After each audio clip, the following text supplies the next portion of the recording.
"I've never witnessed a police officer so composed." The suspect had taken hostage, yet the officer was calmly passing out ice pops to his teammates. The suspect, puzzled, demanded to know what was going on. The officer casually told him to be patient and wait his turn. Minutes passed, and the officer kept on with the ice pops.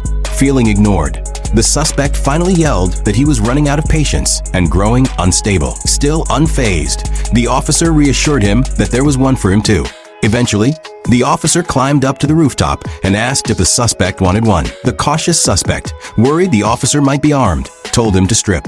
After removing one item of clothing, the suspect insisted he undress further. At that point, the officer snapped slightly and said he had handcuffed himself to the spot and urged the suspect to release the hostage. When he actually did cuff himself, the suspect let the girl go. Then the suspect turned aggressive, threatening the officer with harsh words. But the officer gently pointed out that there was a sniper behind him.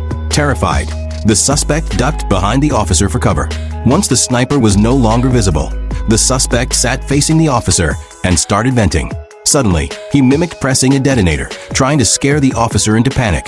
But the officer stayed completely calm. Angrily, the suspect shouted at him to kneel. Just then, all the armed SWAT officers retreated, and even the inflatable safety cushions at the base of the building were taken away. Stunned, the suspect asked what was happening. The officer told him to pull a medical report from his pocket. The diagnosis: terminal cancer. The suspect laughed cruelly, calling it karma, but the officer didn't mind.